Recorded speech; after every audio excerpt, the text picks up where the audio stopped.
Assalamualaikum friends, welcome to Barsana Kitchen. இன்னைக்கு நம்ம கிச்சன்ல சூப்பரான ஒரு காலை உணவு இடியாப்பம் தான் பார்க்க போறோம். இத வந்து ரொம்ப குறைவான நேரத்துல சுலபமா செஞ்சு முடிச்சிரலாம். அப்புறம் இத நைட் டின்னராவும் சாப்பிடலாம். இது செய்யிறதுக்கு ஃபர்ஸ்ட் வந்து மாவு பிசைஞ்சு வைக்கணும். அதுக்கு நான் 2 கப் அளவுக்கு இடியாப்ப மாவு எடுத்துக்கிறேன். இது வந்து கடையில வாங்குன மாவு தான். அதனால வறுக்க தேவையில்லை. ஒருவேளை நீங்க வந்து வீட்ல வாங்குன மாவா இருந்துச்சுனா அது 2 ல இருந்து 3 நிமிஷம் வரைக்கும் மிதமான சூட்ல லைட்டா வறுத்தா போதும்.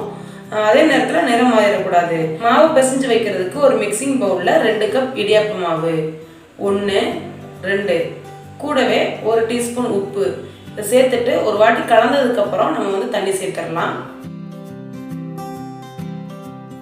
அதே மாதிரி இடியாப்பம் செய்யறதுக்கு தண்ணி வந்து நல்லா சூடா இருக்கணும். அப்பதான் இடியாப்பம் நல்லா சாஃப்ட்டா வரும். இந்த மாதிரி கொதிக்கிற தண்ணி எடுத்து மாவுல சேர்த்துக்கோங்க. அதே நேரத்துல எல்லா தண்ணியும் ஒரே நேரத்துல சேர்த்துற வேண்டாம். கொஞ்சம் கொஞ்சமா சேர்த்து மிக்ஸ் பண்ணிக்கோங்க. தண்ணி சேர்க்கும் பொழுது ஒரு ஸ்பூன் இல்ல ஒரு கரண்டி வச்சு கலந்துக்கோங்க. ஏன்னா சூடா இருக்கும் தண்ணி. தண்ணி வந்து ஒரு மாவுக்கும் ஒவ்வொரு விதமா வேறுபடும். நான் சேர்த்த மாவுக்கு வந்து கிட்டத்தட்ட 1.5 கப் அளவுக்கு தண்ணியோட அளவு வந்துச்சு. ஓரளவுக்கு கை பொறுக்கிற சூடு வந்ததும் இதை கையை வச்சு பிசைஞ்சிடலாம். பாருங்க இந்த மாதிரி.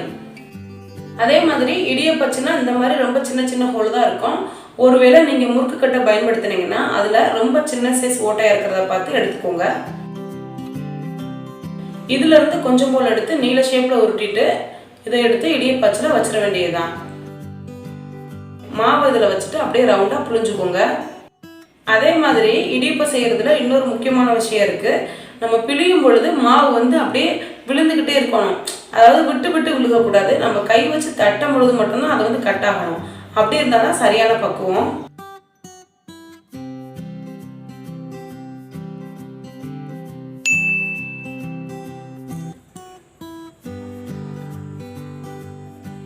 எல்லா மாவையும் புளிஞ்சதுக்கு அப்புறம் ஒரு பக்கம் தண்ணி சூடா இருக்கு.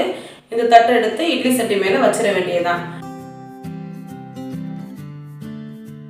இதை மூடி வச்சதுக்கு அப்புறம் கிட்டத்தட்ட ஹை ஃப்ளேம்ல 5 ல இருந்து 6 நிமிஷம் வரைக்கும் வச்சுக்கோங்க. ஏன்னா சீக்கிரமாவே ரெடி ஆயிரும். நம்ம வந்து மாவு வேற சுடு தண்ணி ஊற்றி பிசைஞ்சிருக்கோம். அதனால ரொம்ப சீக்கிரமாவே ரெடி ஆயிரும். 6 நிமிஷத்துக்கு அப்புறம் பார்க்கும் பொழுது பாருங்க எவ்வளவு நல்லா சாஃப்டா வந்திருக்குன்னு.